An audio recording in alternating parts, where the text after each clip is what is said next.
بین ایران و پاکستان اگر یک مسئله هست فقط مسئله ابلاغ ہے که ما اگر بتونیم درست ابلاغ بکنیم که مقصود ما این است خیلی استقبال میشه چون این همین اردو در سال 1965 در دانشگاه تهران دایر شده بود ولی وقتی من رفتم در سال 1988 فقط 2 واحد بود استادان می رفتن استادان اردو بودن فارسی نمیدونستن گم بودن لذا نتونستن کاری بکنن من چون فارسی میدونستم تونستم راهی پیدا بکنم تونستم مثلا چون مقصود خودم را درست ابلاغ میکردم همه جا استقبال میشد لذا دکتر افخمی هم استقبال کردن اون وقت من شروع کردم آماده کردن این برنامه های درسی و چیزا به راهنمای دکتر افخمی به راهنمای دکتر اسماعیل حاکمی و چیزا اینو آماده کردیم و اون وقت یعنی که از طرف باید مثلا دفتر ریاست محترم دانشگاه تهران هم یعنی که من خدمت ایشون هم رفتم همراه سفیر خودم ایشون هم خیلی استقبال کردن گفتن که باشه برنامه بیاد انشالله ما اینجا در شورای عالی دانشگاه اینو تصویب میکنیم و میفرستیم به وزارت آموزش عالی تا اینکه اونجا هم تصویب بده چیز این استش که به راهنمای این استادان من برنامه اون 4 ساله کارشناسی ارشد اردو را آماده کردم و دادم به جناب آقای دکتر حاکمی ایشون هم اینو بردن در شورای عالی دانشگاه شورای عالی هم اینو تصویب کرده و بفرستاده به شورای عالی وزارت آموزش عالی برای تصویب ناحیه چیز حالا اینجا هم باید مثلا وقتی که وزارت آموزش عالی رسید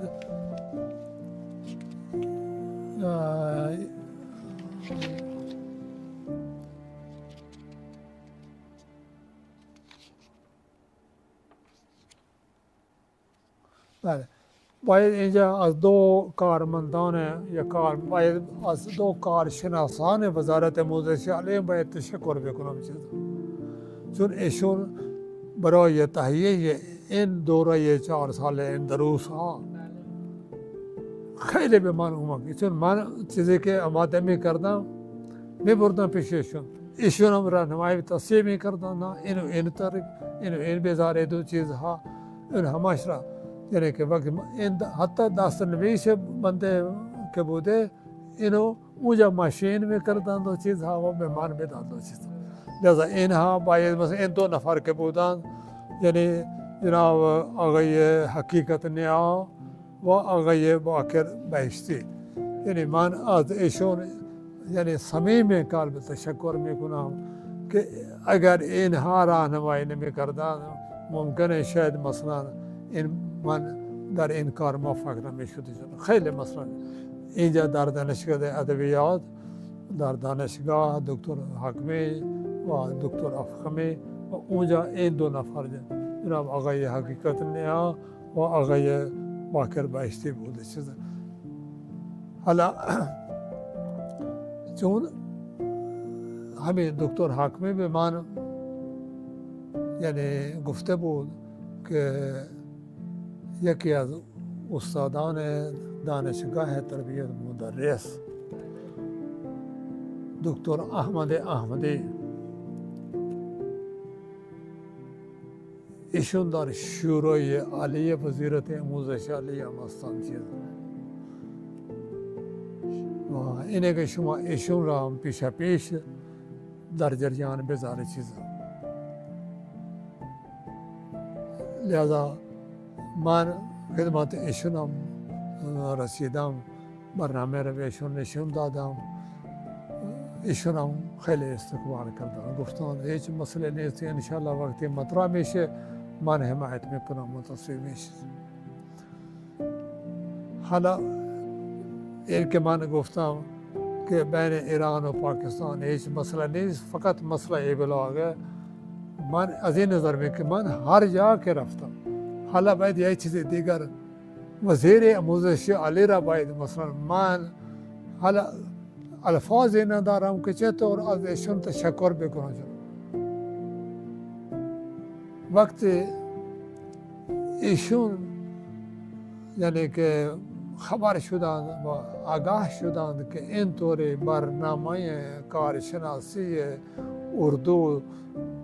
اینجا آمده برای تصویب، ایشون دستور دادند که باید خارج از نوبت مطرح بشه. این خود به من یعنی که اینها این کارشناسان گفتند که آقا جون این شما مثلا باید از ایشون تشکر بکنید. حالا من نام ایشون نمیدونم چیزای اون زمان که بودند، یعنی که ایشون دستور دادند که باید خارج از نوبت، چون مسئله کشور برادر و دوست پاکستان، لذا باید خارج از نوبت مطرح بشه. این 1988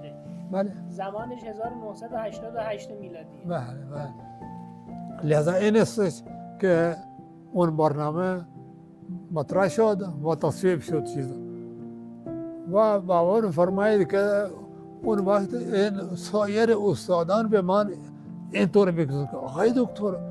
شما چه معجزه کردید، این برنامه ما 10 ساله که اونجا در شورای عالی هست مطرح نشده، این مال شما ظرف چند ماه این است که مثلا تصویب شده و داره شده. لذا اینه که خدا را شکر که برنامه اردو تصویب شد چیزها. وقتی که تصویب شد سفیر ما دوباره مثلا آمد به خدمت جناب آقای دکتر رحمیان، اون وقت رئیس دانشگاه بودند، برای اظهار تشکر و چیزها و ایشون به پیشنهاد بنده من قبلا پیشون این توجیه کرده بودم چیزها که الان کلاس کارشناسی اردو شروع شده چیزا، لذا لازم است که برای این دانشجویان برای کارشناسی ارشد از طرف دولت پاکستان بورس داده بشه تا این بچه ها برند در پاکستان کارشناسی ارشد و دکترا بگیرند تا اینکه اینا بیاند و آدم استاد بشه، ورنه این تمام کوشش ها و تلاش ها با هم یکسره. ایشون هم فوراً به وزارت آموزش عالی نامه نوشتند و خدا را شکر که وزارت آموزش عالی هم اینو تصویب کرد و 2 تا بورس یعنی تصویب کرد. لذا رئیس سفیر ما آمد پیش رئیس دانشگاه، هم از ایشون تشکر کرد و هم این گفت که انشالله اولین 2 دانشجو که فارغ التحصیل میشن اینها میرند برای دوره کارشناسی ارشد در پاکستان چیز و لذا این آقای دکتر کمرسی و آقای بیات که الان استادان اردو هستند، اینها اولین از گروه بوده که آمدند اینجا در دانشگاه پنجاب لاهور،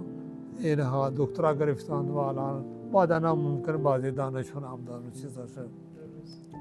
لذا این استش که اینطور این گروه رشته زبان و ادبیات فارسی در دانشکده زبانهای خارجی دایر شد چیزها. بالاخره در این نوبت چقدر تا در تهران موندین؟ توی این نوبت تا کی تهران موندید؟ یعنی تا چه سالی بعد ادامه پیدا کرد تهران ماه یعنی اوت ماه 1993 این است که این ماموریت من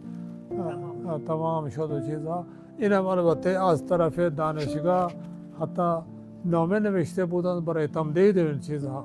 چون اونها میدیدند که مثلا اگر یک نفر رفت بعدا ممکنه یک استاد کسی نه از چیزها، ولی سفارت ما موافقت نکرد و چیزها. مثلا بهرحال این است که من در اون سال برگشتم چیزها. حالا وقتی که در پایان ماموریت بنده از طرف رئیس دانشگاه جناب آقای دکتر محمد رحیمیان یک جلسه تودیعی در دانشگاه برگزار شد. بله، در این جلسه به علاوه رئیس دانشگاه جناب آقای دکتر رحیمیان، رئیس دانشکده زبان و ادبیات فارسی جناب آقای دکتر جلال الدین مویطوی، رئیس دانشکده زبان‌های خارجی جناب آقای دکتر علی افخمی، رئیس دهخدا لغتنامه دهخدا جناب آقای دکتر سید جعفر شهیدی، همینطور یعنی مدیر گروه زبان و ادبیات فارسی جناب آقای دکتر اسماعیل حاکمی و سایر استادان و حتی مثلا خبرنگاران شرکت کردند چیزا مثلا. لذا در این جلسه جناب آقای دکتر رحیمیان بنده را با اعطای لوح تقدیر مفتخر فرمودند چیزا. حالا انشالله این است که اگر یک کسی این است که اونها به لوح تقدیر مفتخر بودند. جناب آقای دکتر سید جعفر شهیدی یک دوره کامل که شامل 50 جلد بوده لغتنامه ده خدا را به بنده اهدا کردند چیزا. لذا این است که البته من هم مثلا بعدا این لغتنامه ده خدا را وقتی بازنشسته شدم به مقتدر یکم زبان این اداره فروغ اردو، من گفتم که جای اونجاست چون دانشگاه ما داشته اون داره، لذا اونها را من اهدا کردم. که بعد لذا ایشون یعنی اینو بنده را اهدا کردم. همینطور یعنی که جناب آقای دکتر علی افخمی ایشون هم و یعنی همینطور خدمات بنده را و تلاش و کوشش بنده را برای تشکیل رشته اردو اینا اونجا تذکر دادن چیزها و همینطور بعضی شعرا بودن اونها شعرهای سرودن. حتی دکتر قیمنش که همین تازگی ها مرحوم شدن چون استاد دانشگاه تهران بودن، ایشون یعنی من دو شعر از ایشون دارن، ایشون در مورد مندیوم اینطوری مثلا اظهار فرمودن چیزا گفتن: دیده روشن به مهر روی شما است، دیده روشن به مهر روی شما است، سر و جان خاکسار کوی شما است، جز ثنای تو بر زبانم نیست، جز ثنای تو بر زبانم نیست، که به هر جا گفتگوی شما است. این است که به علاوه این در این جلسه که بوده، ولی به علاوه این در میشه گفت که به عنوان اعتراف این خدمات بنده برای تحکیم روابط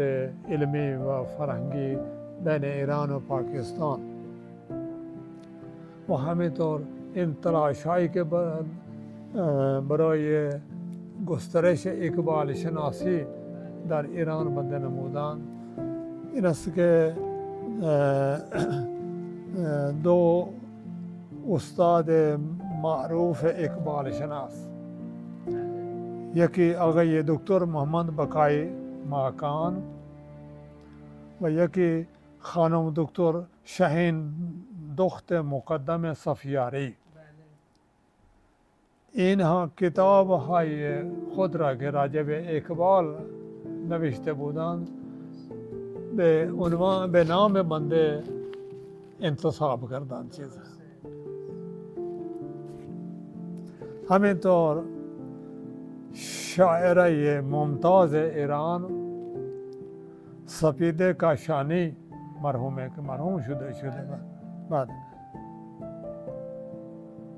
به عنوان چراغ لاله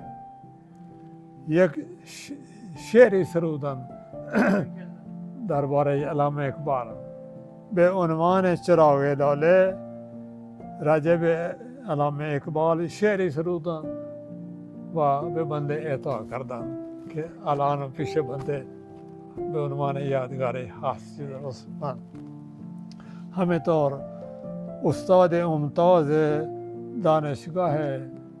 تهران جناب آقای دکتر عبدالحسین زرینکوب شرح احوال خودشون را با دست نوشتن و با عکس خودشون به بنده اعطا کردن شد. الان پیش بنده هست، یعنی که دست نویس ایشون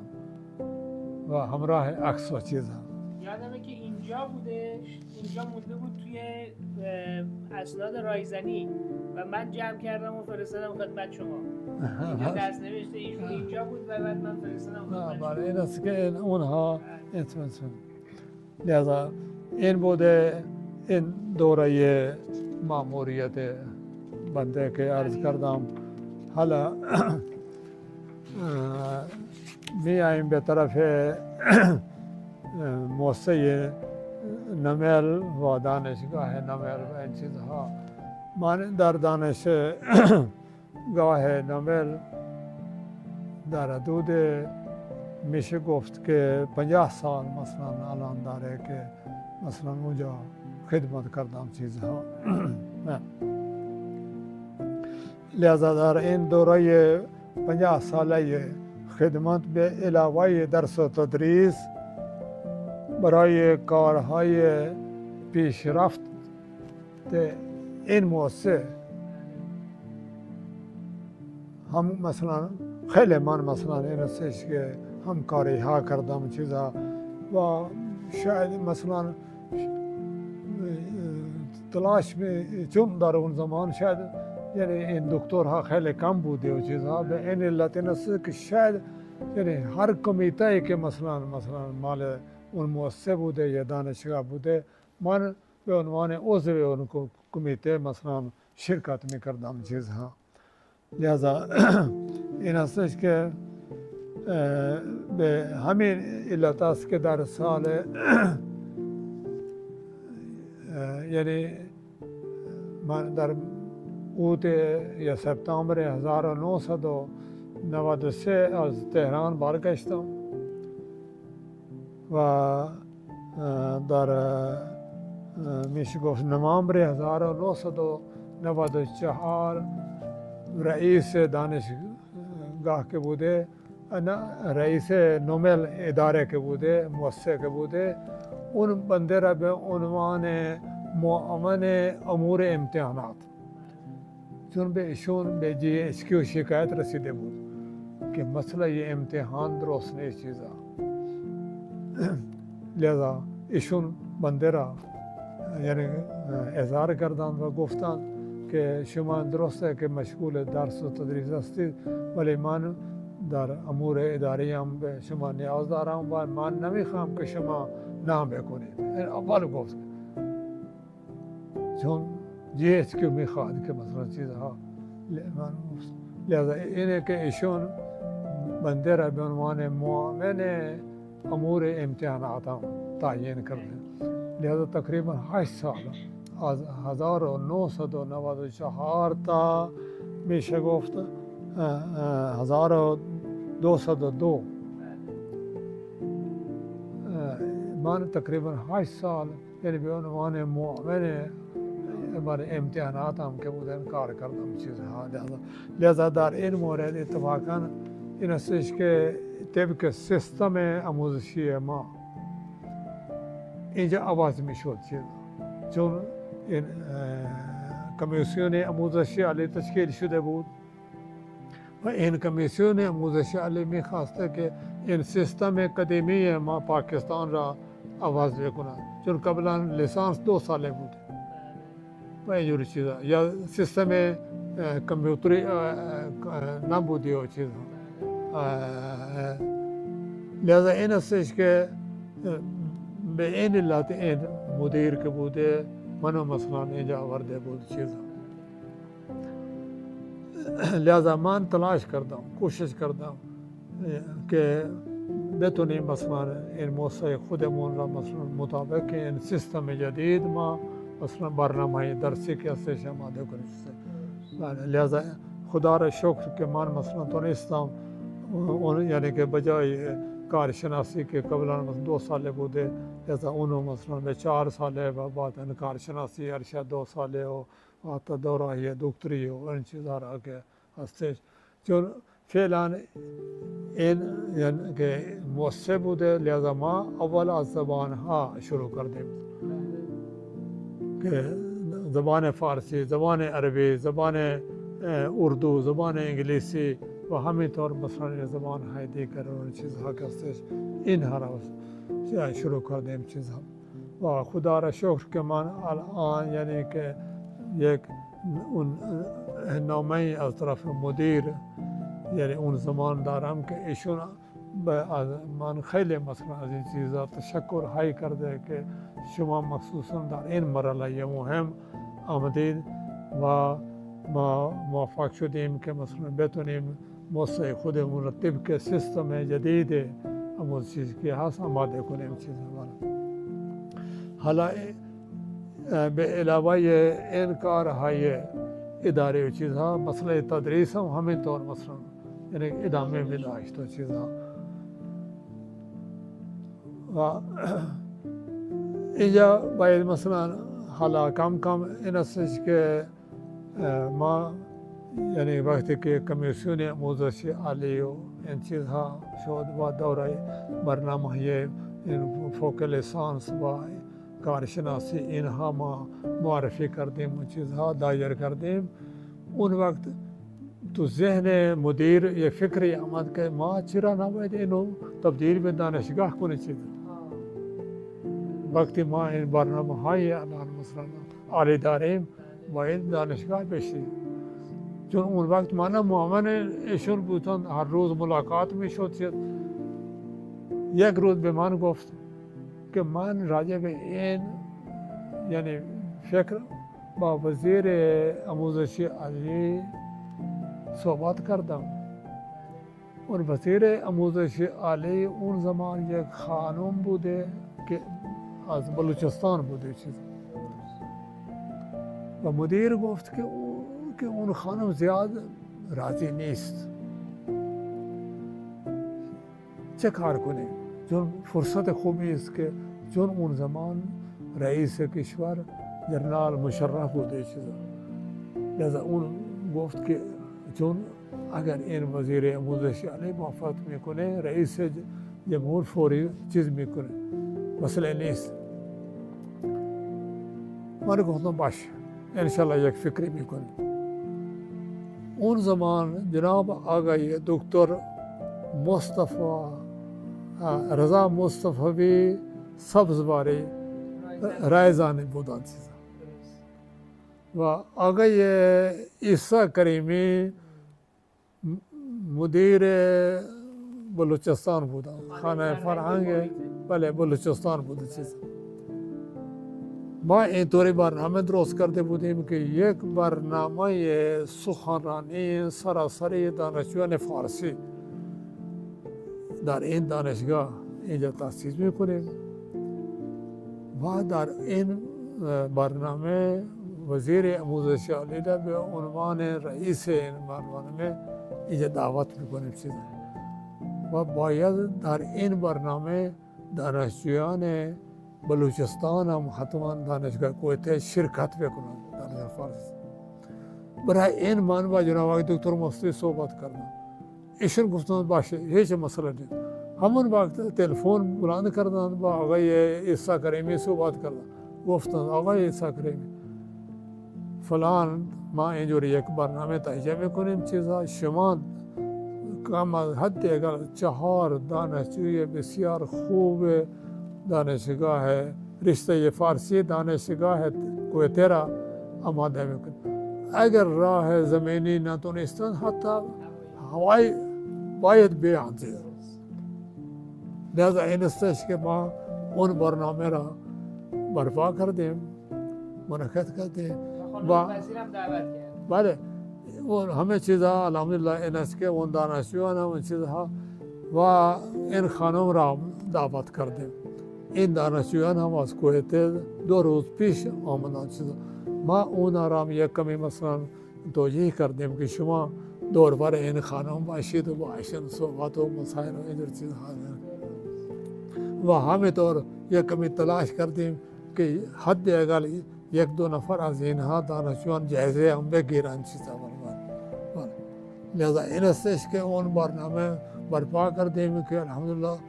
این قدر عالی بوده و چیزها که همون خانم که قبلا مثلا راضی نبوده همونجا اعلام کرد که من این حاضرم که این مؤثر دانشگاه بگذارم. لذا در تأسیس این دانشگاه گروه فارسی صحیح محسوس است. این است که اینطوری و من از این نظر از جناب دکتر مصطفی و از آقای عیسی کریمی هم تشکر میکنم که ایشون همکاری کردن، لطف کردن و ما موفق شدیم که این مؤسسه را به تبدیل به دانشگاه کنیم چیزها.